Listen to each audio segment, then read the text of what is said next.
E aí, pessoal, ça va? Espero que esteja tudo bem com vocês. E aqui estamos nós com mais um episódio do Coisa Julgada, o teu podcast de direito suíço. E hoje vamos estudar mais uma decisão recente do Tribunal Federal, da sua Corte de Direito Social, situada em Lucerne. Essa decisão é de dezembro de 2020. Trata-se de um recurso da CNA, ou SUVA, a Caixa Nacional Suíça de Seguro Acidentes.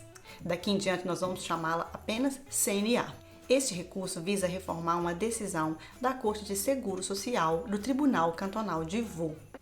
Essa decisão de hoje é muito interessante, pois em vários aspectos ela é diametralmente oposta à decisão que nós estudamos no episódio anterior da Corte de Direito Público do Tribunal Federal, que é situado em Lausanne. O assunto aqui tratado traz vários aspectos diferentes da atuação do Tribunal Federal, por exemplo, no que tange à análise e revisão das provas em instâncias superiores. Além disso, a gente vai aprender um pouco sobre a via jurisdicional administrativa e vai aprender também um pouco sobre o seguro-acidente obrigatório na Suíça. Bora começar? O presente caso diz respeito a um acidente de trabalho ocorrido em agosto de 2017, quando o senhor A, de 62 anos, feriu seu ombro direito entre duas paletas de uma empilhadeira que manobrava. No dia seguinte, por análise médica, alegou-se 100% de incapacidade para o trabalho. Sendo assim, a CNA assumiu o caso, afastando o senhor A. No mês seguinte, em setembro, por uma ressonância magnética, foi-se identificada uma lesão no manguito rotador do ombro direito do acidentado. E em fevereiro de 2018, o acidentado passou por uma mini cirurgia, em que o Dr. C teria reparado o ombro direito através de uma artroscopia. Em agosto de 2018, um ano após o acidente, a CNA, ao analisar os relatórios médicos do caso, chega à conclusão que o estado de saúde do Sr. A, o assegurado, teria sido restabelecido desde março de 2018, um mês após a cirurgia. Sendo assim, ela encerra o caso e põe fim às prestações de seguro, auxílio, enfim, tudo que é adjacente ao seguro-acidente.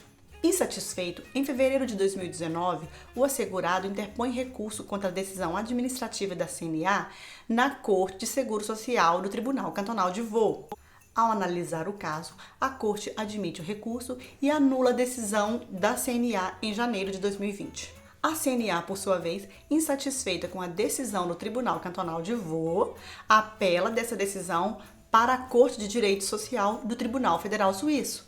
Ela interpõe um recurso em matéria de direito público e ela requer o seguinte. Inicialmente, eles requerem a reforma da decisão da Corte Vaudoise de janeiro de 2020, confirmando a decisão administrativa da CNA. Subsidiariamente, eles requerem que seja anulada a decisão do Tribunal Cantonal de Vaud e que o caso seja remetido de novo à CNA para que eles reavalizem o caso com a sua própria junta médica. Para isso, eles lançam mão do artigo 44 da Lei sobre a Parte Geral da Lei de Seguro Social. Essa lei prevê que, se a seguradora precisar lançar mão de contratar um outro médico independente à parte da sua junta médica, ela tem a obrigação de comunicar às partes que, por sua vez, podem contestar, aceitando ou não esse médico. A parte poderia contestar e rejeitar o perito, apresentando razões e motivos relevantes e mostrar uma contraproposta, um outro médico que ela gostaria que participasse da análise do caso. No caso, este é o artigo 44 da lei que trata da parte geral da Lei de Seguro Social, a LAA. E ainda mais subsidiariamente, eles fazem um pedido especial, que a decisão cantonal seja anulada e o caso seja enviado à jurisdição administrativa em primeira instância, para que o lesado e os relatórios sejam analisados por expert e peritos do juízo. Por óbvio, o assegurado se manifesta pela rejeição do recurso. E o OFSP, Ofício Federal de Saúde Pública, apesar de intimado, não se manifesta. Esse é o resumo. E aqui, vamos dar uma rápida pausa no caso para eu explicar para vocês como funciona o seguro acidente obrigatório na Suíça, o que é a CNA e como funciona a jurisdição administrativa. Na Suíça, a lei federal que trata de seguro-acidentes, daqui em diante a LAA, determina que todos os trabalhadores com contrato de trabalho fixo sejam obrigatoriamente assegurados contra doenças e acidentes. A CNA detém um monopólio do seguro-acidente obrigatório em alguns setores de trabalho.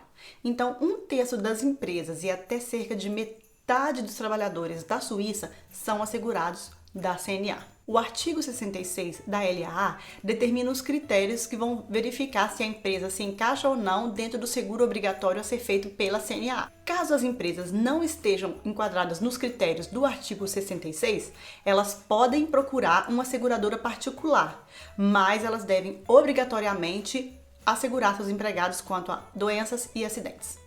E agora um pouco sobre a CNA, Caisse Nationale Suisse d'Assurance en cas d'accident, ou SUVA, no caso do alemão. A CNA foi fundada em 1918, sendo a mais antiga seguradora social suíça. Seu órgão supremo é de representação tripartite. Ele tem 40 membros e 16 deles são representantes dos empregadores, 16 representantes dos empregados e 8 representantes da confederação. Seus membros são escolhidos pelo parlamento, mas a CNA goza de total autonomia para suas decisões.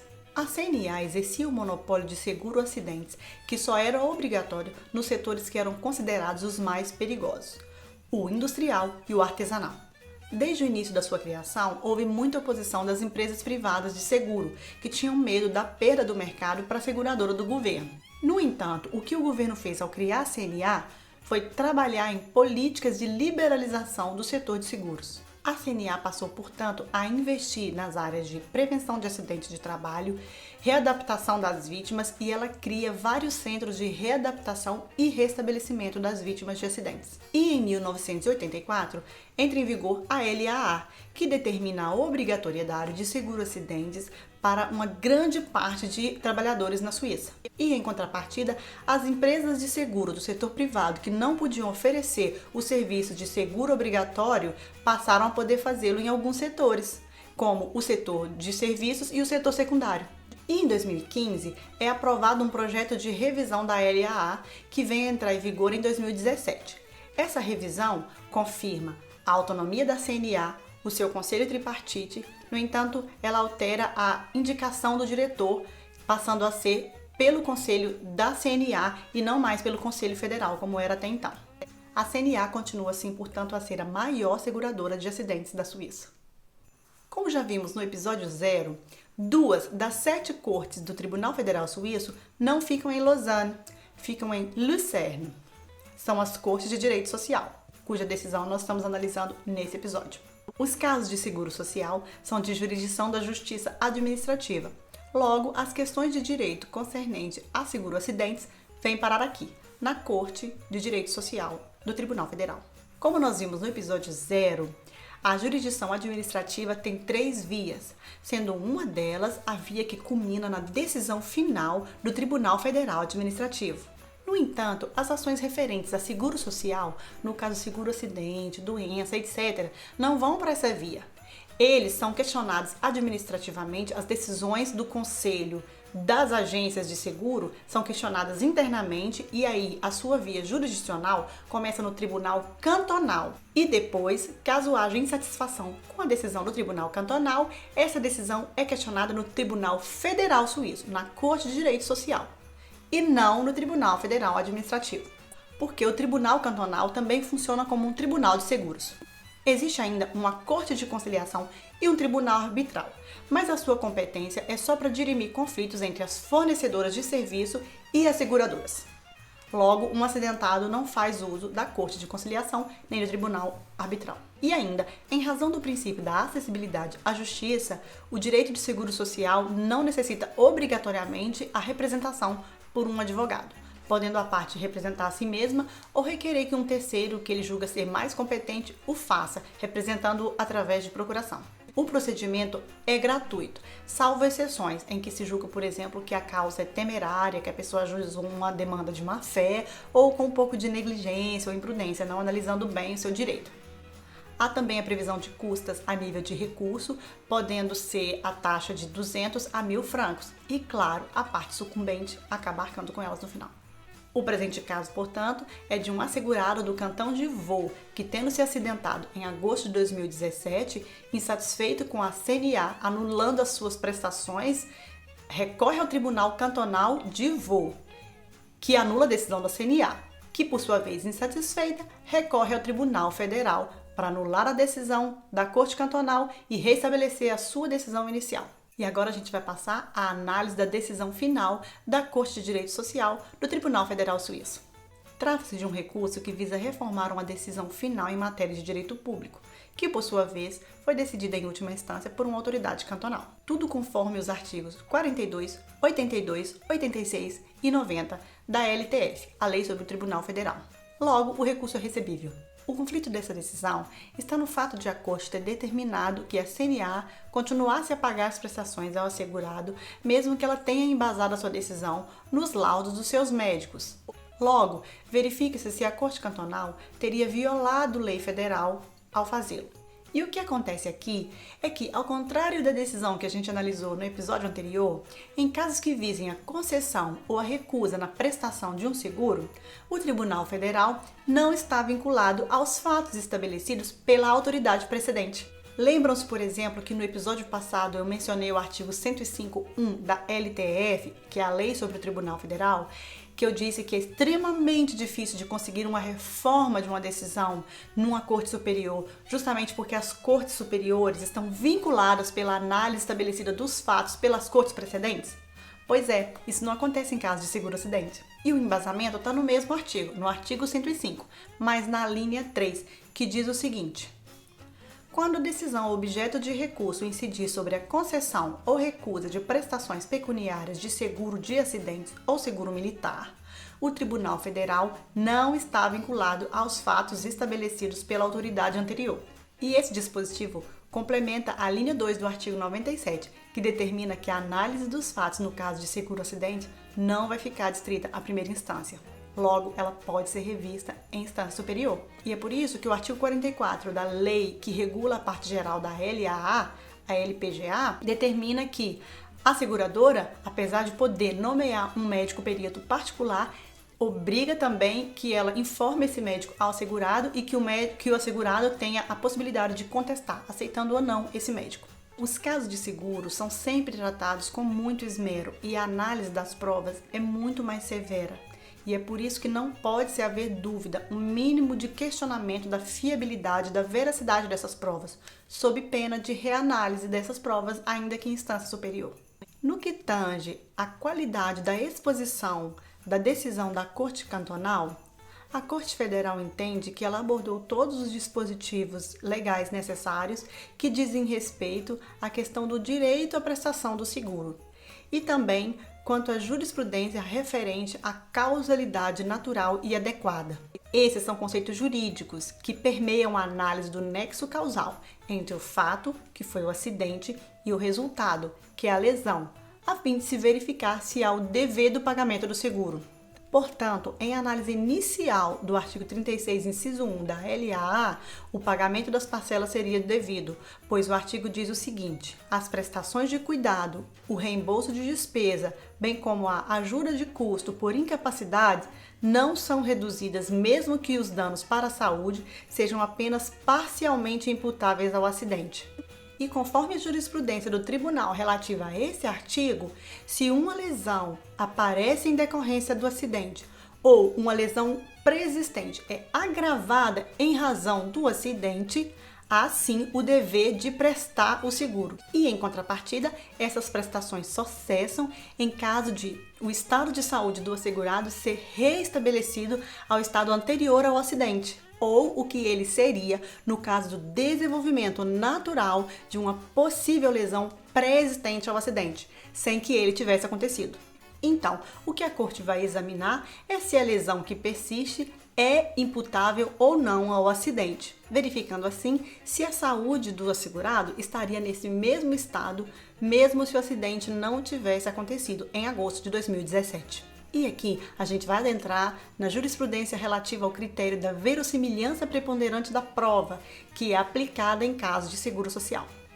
E sobre o ônus da prova, ele recai sobre aquele que invoca a supressão do direito. Logo, vai caber à seguradora provar que não há mais nexo causal entre a lesão que existe hoje e o acidente sofrido pelo assegurado em agosto de 2017. E aqui vamos entrar na reanálise dos laudos periciais. Para periciar os laudos e da análise na qual a CNA embasaria a sua decisão de continuar ou não o pagamento das prestações, foram ouvidos 3 médicos. A doutora E, especializada em cirurgia, a doutora F, especializada em cirurgia geral e traumatologia, e por fim o doutor C, especialista em cirurgia ortopédica e traumatologia do aparelho motor. Ele também foi o médico que operou a microcirurgia no assegurado. Em análise dos fatos, a Corte Cantonal Vaudoise teria analisado se o assegurado teria, em março de 2018, restituído a título de ressemblance prépondérante ou probabilidade predominante o seu estado de saúde anterior ao acidente. E isso é o que alegam os atestados das médicas E e F, no qual a CNA teria se embasado para suspender o pagamento das prestações de seguro. Este termo, probabilidade preponderante, foi desenvolvido pela jurisprudência para descrever um nível de probabilidade da veracidade de uma prova que não pode ser produzida de maneira irrefutável. E aqui eu vou ler para vocês o trecho de um julgado a esse respeito. É o julgado Tribunal Federal 144.5.427, no item 3.2. O juiz da Segurança Social fundamenta sua decisão, salvo disposição em contrário da lei, em fatos que, não sendo comprovados de maneira irrefutável, pareçam os mais prováveis, ou seja, apresentam algum grau de probabilidade preponderante. Ou seja, a Corte Cantonal chegou à conclusão que a análise realizada pela Junta Médica da CNA, que foi o que resultou na suspensão do pagamento, teria sido superficial, não conseguindo provar seguramente que havia grande probabilidade que o estado de saúde do assegurado estaria sim restabelecido em março de 2018. Segundo a Corte Cantonal, a análise da médica E teria sido breve e sem motivação. Já a médica F teria dado uma análise rasa e sem muito laço para as provas, não se permitindo concluir que as consequências do acidente já teriam desaparecido a partir de março de 2018, nem que os sintomas que ficaram seriam exclusivamente externos ao acidente. Assim, a Corte concluiu que nenhum valor probatório deveria ser extraído dos laudos das médicas E e F, pois elas sequer fizeram a análise clínica do assegurado, e que o único médico com especialização e competência para fazê-lo seria o Dr. C. E é aqui que a CNA acusa a Corte Cantonal de infringir uma lei federal, com base no artigo 61 da LPGA, que diz o seguinte: o tribunal estabelece, com a colaboração das partes, os fatos determinantes para a resolução do litígio, administra as provas necessárias e as avalia livremente. A participação das partes é de grande importância na valoração das provas, e se a CNA lançou mão dos relatórios das médicas E e F, é porque eles eram importantes. Logo, o tribunal não pode simplesmente ignorá-las e estabelecer um nexo de causalidade entre a lesão e o acidente só com base no relatório do médico C. Como não há conflito entre a CNA e a Corte Cantonal de que o fato ocorrido em agosto de 2017 com o senhor A foi um acidente sob o aspecto jurídico e é abrangido pela LAA, a Corte Federal vai tratar o conflito da apreciação e valoração da prova, que é o que levou o caso para o Tribunal Federal, pois trata-se da aceitação ou não dos relatórios das médicas E e F que levaram à suspensão do pagamento dos benefícios ao senhor A. Então, vamos à apreciação das provas. E a Corte Federal de Direito Social constata já de cara que não há nenhum motivo de a Corte Cantonal colocar em dúvida os relatórios das médicas E e F, indo no sentido, portanto, da CNA.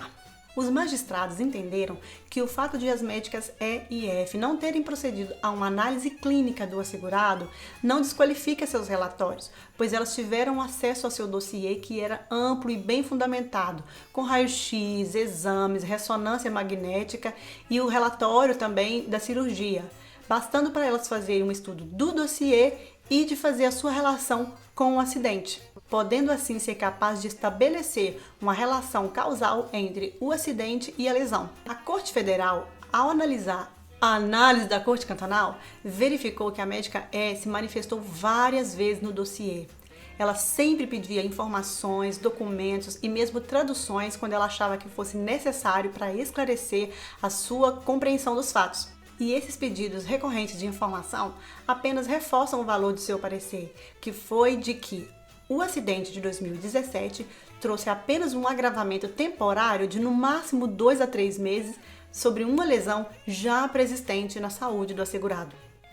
No que tange à qualificação das médicas, os magistrados também entenderam que não é relevante se elas têm ou não algum tipo de especialização em cirurgia e traumatologia, pois, segundo a jurisprudência, os médicos que fazem parte da junta médica da CNA são considerados, sim, especialistas em traumatologia em razão da função e ocupação profissional, independente da especialização individual. Ao que parece, em um de seus relatórios, a doutora E deixou transparecer que ela não tinha compreendido muito bem como tinha se dado o acidente.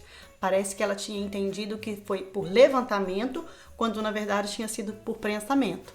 Isso porque em algum momento ela teria alegado que a lesão do assegurado não teria sido possível caso ele tivesse sofrido um acidente por levantamento. No entanto, após várias análises, ela finalmente declarou no seu relatório de julho de 2018 que ela tinha compreendido como se deu o sinistro e confirmou que os mecanismos descritos não teriam sido capazes de causar ruptura no ombro de forma biomecânica, como tinha sido demonstrado nos relatórios. E, em contrapartida, havia outros fatores existentes que mostravam uma lesão degenerativa, extraídos de uma ressonância magnética de setembro de 2017. E esses fatores seriam compatíveis com a síndrome do conflito subacromial, que é um problema que é recorrente e aparece entre os 50 e 60 anos. E assim a doutora E concluiu que o acidente de agosto de 2017 apenas agravou de maneira passageira por no máximo uns 3 meses essa lesão pré-existente. E essa última análise da doutora E foi totalmente ignorada pela Corte Cantonal na exposição dos fatos da sua decisão. E o relatório da doutora F vai no mesmo sentido do relatório da doutora E, que diz que, com base na sua experiência médica e ao avaliar o dossiê do assegurado, o acidente teria apenas causado um abalo estrutural e seus efeitos teriam cessado no mais tardar em março de 2018. Ocorre que a análise da doutora F também não satisfez a Corte Cantonal, pois, segundo eles, ela teria feito uma análise meramente teórica, com base na literatura médica, sua experiência e uma análise superficial do dossiê do assegurado. Mas a análise da médica F não foi tão superficial quanto afirma a Corte Cantonal, pois ela alegou no seu relatório que quando há sérios traumas no manguito rotador, ele é necessariamente seguido de uma paralisação do ombro. E esse não foi o caso do assegurado, pois o relatório de novembro de 2017 do Dr. C não consta nenhuma paralisia. E aqui eu vou ler para vocês um trecho do julgado. Ao contrário do que o Tribunal Cantonal parece afirmar, pouco importa que a pseudoparalisia não tenha sido mencionada na jurisprudência como uma condição sine qua non de um traumatismo do manguito. O que é decisivo, entretanto, é que a doutora F levou em consideração a literatura médica, segundo a qual a ausência da pseudoparalisia imediata deve ser interpretada como uma pista reveladora a favor da etiologia degenerativa da infração. Nesse contexto, a recorrente corretamente observou que, após o evento acidental, o assegurado declarou que pensava que não era nada grave e que havia carregado novamente uma empilhadeira antes de terminar seu dia de trabalho. Sendo assim, a ausência da paralisia imediata é o que mais pesa para o resultado dos relatórios das médicas E e F. Afinal, o assegurado, após o acidente, ainda foi capaz de concluir seu dia de trabalho. Assim sendo, o relatório do médico C, que atesta um estado pós-traumático, não coloca dúvida nem contradiz os relatórios das médicas E e F. Na verdade, o termo pós-traumático é amplamente utilizado pela jurisprudência para descrever uma mera cronologia de eventos, ou seja, uma lesão que sobreveio após um trauma. Logo, nada no relatório do Dr. C permite extrair que, quando ele usasse esse termo pós-traumático, ele estaria se pronunciando sobre a causalidade dos eventos, de maneira que esse termo só pode ser interpretado no senso de uma atribuição temporal. Chegamos finalmente à conclusão. Desta forma, a Corte de Direito Social do Tribunal Federal Suíço concluiu que a CNA agiu corretamente em embasar a sua decisão nos relatórios das médicas E e F, suspendendo, portanto, a prestação ao assegurado. O recurso foi, portanto, admitido. Determinou-se que o assegurado sucumbente pagasse as taxas judiciais. E a seguradora, apesar de ter ganhado a causa, não ia ter direito a receber nada, em razão do disposto no artigo 68, inciso 3 da LTF, que diz o seguinte: regra geral, não são atribuídas despesas à confederação, cantões, comunas ou organizações encarregadas de funções de direito público, quando obtiverem êxito no exercício das funções oficiais. Assim sendo, o recurso é admitido, a decisão da Corte de Seguro Social do Tribunal Cantonal de Vaud de janeiro de 2020 é anulada e a decisão da CNA de fevereiro de 2019 é confirmada.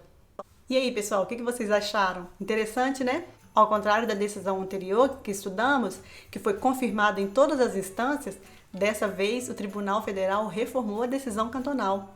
E a gente viu negado o direito de um assegurado a receber as prestações relativas a um acidente sofrido no local de trabalho.